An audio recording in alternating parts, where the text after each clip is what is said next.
Welcome to the first lecture on rhetorical analysis. We'll have another lecture on rhetorical analysis, but this is the one that will correspond to the reading that you should have reviewed in the textbook section to the student. So just to review the important terms, the important rhetorical concepts, rhetoric is the study of communication, especially argumentation for our purposes in this class. And there are three rhetorical appeals that you might have heard of before, but if you haven't, it's okay. Even though they have funny Latin names, they will be pretty easily understandable to you. You just need to try to get them straight if you use them in your analysis. So the three rhetorical appeals are ethos, pathos, and logos. And these correspond actually to the rhetorical triangle that I introduced on the first day, or the first lecture of class. So, you can see here the rhetorical triangle, but I've edited it somewhat. It started out by just showing the relationship between text, author, and audience. Again, it's important that you realize whenever you have a text and you're reading it or analyzing it, it has an author, and it also has an audience. In rhetoric, we always keep our mind on the fact that there's an audience for a text the author had in mind, or maybe even didn't have in mind, but they're going to read it or hear it a little bit differently. So the three rhetorical appeals of ethos, pathos, and logos they kind of fit neatly onto this rhetorical triangle. Ethos means the appeal to the credibility of the author. So of course, this easily fits onto the author point of the triangle.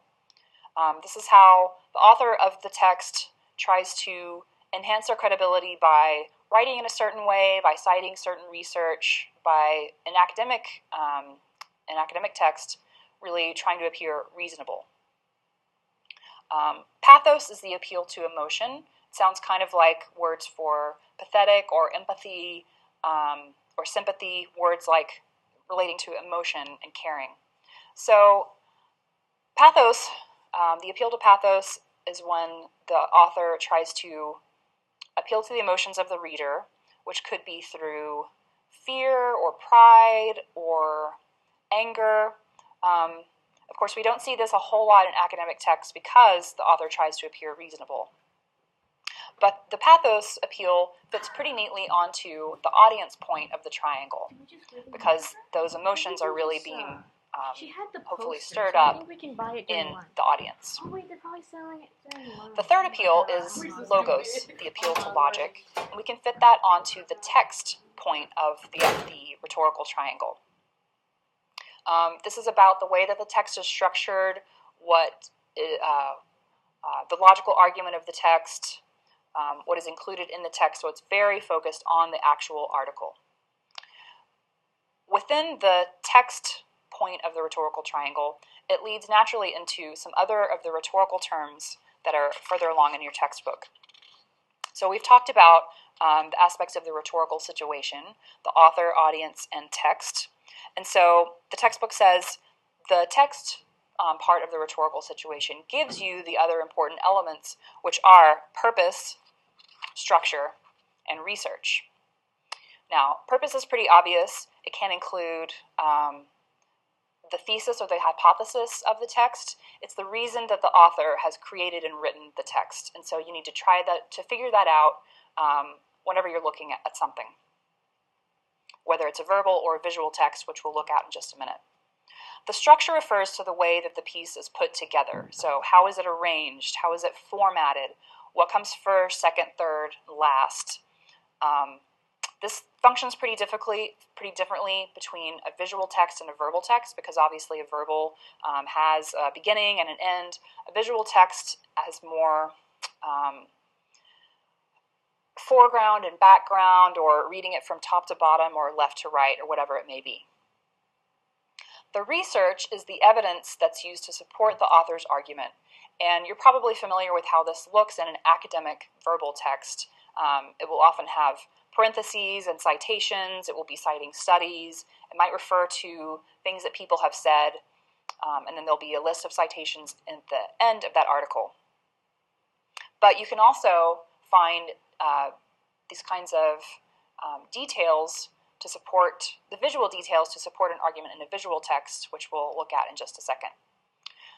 So, just to review, it might help you understand and remember what these important rhetorical concepts are. If you think about the rhetorical triangle, that originally we talked about this as having pointing to a text, an author, and an audience. But if we think of the three rhetorical appeals that have those funny Latin names, they can map on pretty easily to the points on that triangle. The text point can refer to logos, the appeal to logic, the way that the text is put together. And then a subset of that can be purpose, structure, and research. But then the other 2 points of the triangle include audience, and the author might try to stir up feelings in the audience to get them to believe them more. And another way that the author tries to get their point across and be believed is through bolstering their ethos, which is, in a verbal text, the way that you write, the kind of disposition you seem to have, the amount of research that you've done, how informed you are, things like that. So we'll keep those terms in mind. We'll be practicing rhetorical analysis on visual text right now, and you can have some fun with finding your own visual text and doing a beginning of a rhetorical analysis for this unit. Then we'll move into talking about rhetorical analysis in a fuller, more contextual way in the next lecture. This is leading into your rhetorical analysis paper. So let's try these rhetorical terms out. We have a visual text here. This is an older ad for Honda motorcycles. So the author, pretty straightforward, it's going to be Honda, or at least the firm hired by Honda to make this ad. The audience, we could find out more if we research the context of this ad, which it appears to be a magazine ad, so where did it appear? You might say generally, just because it's a motorcycle ad, it appeals or is meant to reach an audience of people who are open to buying a motorcycle. Maybe they're shopping for some kind of different vehicle, or maybe they don't know that they want a motorcycle, but this ad is going to try to stir up feelings in them to buy a motorcycle, and if they do, to make it a Honda motorcycle. Okay, so then let's look more closely at the text itself. So if we think about structure first, you can see that it's definitely an image. There's a background of mountains and maybe a small town or just some wilderness behind the writers. So it shows that they are definitely not in the city, and that goes along with the text, no city limits. It's easy to get outside of the city and have this adventure if you have a motorcycle. Also, they're on an unpaved road.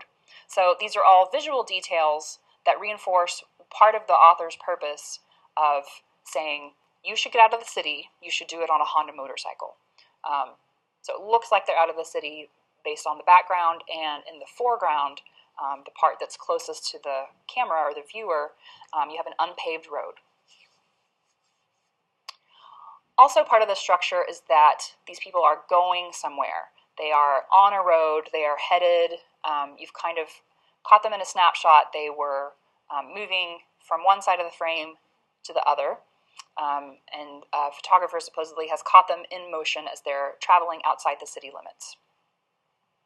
Now, research can be hard when talking about this kind of image, but we do have evidence which is related to research, and it's visual evidence. The evidence that Honda motorcycles are good is that they are upright, people are riding them, there's no smoke coming out of the back, these people appear to be having fun, they care about safety. So this reinforces a message that Honda motorcycles are good because they can be safe for you. The visual detail that serves as evidence is that the riders are both wearing helmets.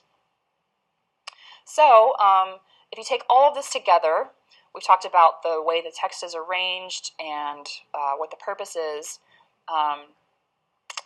We can talk also about the three rhetorical appeals and the other two that we haven't looked at so far. So the logos is really about what I've just been discussing, the structure, the arrangement, the evidence that this author gives. So let's talk about the author.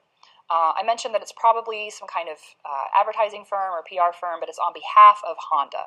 So if we think of Honda as the author, what is their ethos? Authors always have some kind of ethos they're trying to create and and bring across to the reader. So you have to think about this a little bit abstractly, but you can find evidence for the type of ethos that this author, Honda, is trying to create and bring across to the reader. This is a pretty high quality image, especially this is from, I'm not sure when, but maybe the 70s or 80s. And so it's in color, it's not in black and white. You can think about these as choices, or technical choices that the author has made. So it's a color photograph. It's a photograph and not a drawing, so it portrays real life. It's not fantasy. It's a pretty high quality photograph. It's not incredibly blurry. It looks like it was taken with a good camera. The text is arranged skillfully. It's not just kind of haphazardly appearing on the page. It was clearly laid out by someone who knew what they were doing. So if you think of the author as the person creating this image, they made certain choices to communicate, we have lots of money at our disposal, we're a large corporation, we want to present a very clear image that you can understand quickly.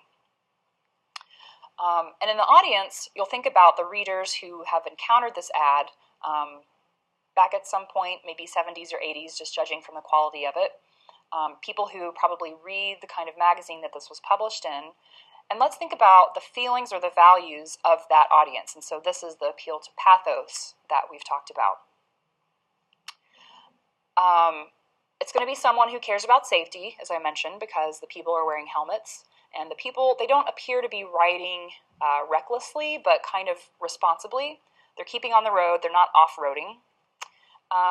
They probably also care about freedom because they're getting outside of the city limits. They don't want to be constrained in the city. It's not a photograph that was taken inside a city navigating city roads and city traffic. They're out in the country, which we talked about, we know, because there's a paved road and there's a picture behind them that shows they're kind of in the mountains. So the audience, I think we can surmise from this photo, they care about safety and freedom. And then if we read the text more closely, it would be giving us verbal reasons for why they should particularly consider Honda motorcycles if and when they consider buying a motorcycle. So let's look at the next slide. This is a little bit closer to our own age and a product that more of us understand. So thinking about the structure of this ad, it's pretty easy to see that it's in three parts. There's a part on the left, which is a hand being held up in the air in front of a busy city scene. And the hand is messy because there's writing all over it. That's on the left. On the right, you have a single device. It looks like a smartphone or some kind of digital device to organize your life.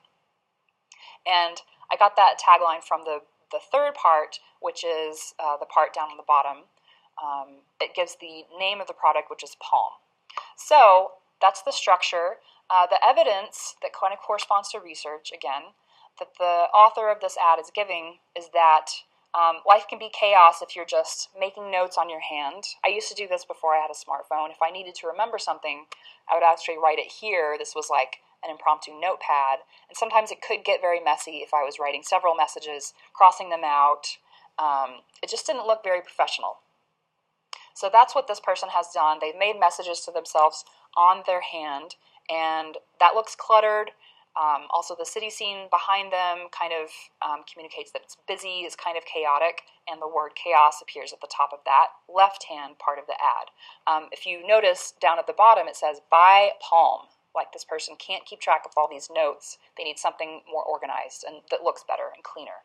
So on the right side, you have the little device itself, which is saying order. The background is very clean, so that's how we know it's trying to communicate a message that your life will be cleaner and more orderly if you buy this device. So I've demonstrated how you can actually do a rhetorical analysis using the terms from our textbook on a visual text, and that will hopefully get you in the habit and give you some more information about what these terms mean, because a visual text is trying to communicate something and persuade you of something, especially if it's an ad, in just the same way that a verbal text does. And in this class, we want you to think about each academic article that you read as trying to persuade you of something. The author has an argument. Their purpose is to inform, but also to persuade you that their research is important, that it was conducted well, that they found what they said they found, but also give you lots of information along the way. So, what I'd like for you to do next is to go out and find your own image. It could be an ad, it could be a political cartoon, and I'm going to talk about that one in the next lecture, because context is really important to understand a political cartoon, and we'll be talking more about context in the next lecture. So go find an image.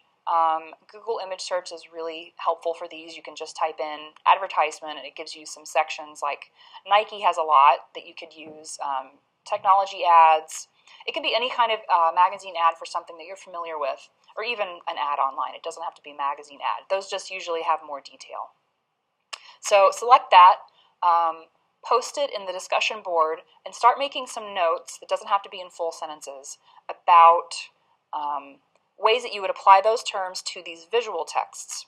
So this can be a little bit more fun and a little bit more accessible because the organization is all on one page. You don't have to read multiple pages of text. So this is a fun way to start out doing rhetorical analysis, but after the next couple of lectures, we will start on analyzing a verbal text, which is going to be the Kellogg article. So I hope you're going to enjoy doing rhetorical analysis as much as I do. I think it can be fun, and it can really influence the way that you view the world, especially texts in the world. And so our next major project is going to be rhetorically analyzing an academic article in your field. So that's where we're moving, but start out slowly and more casually with finding a visual text and starting to analyze in just notation form 3 terms about the way that this rhetorical situation functions in the visual text that you select.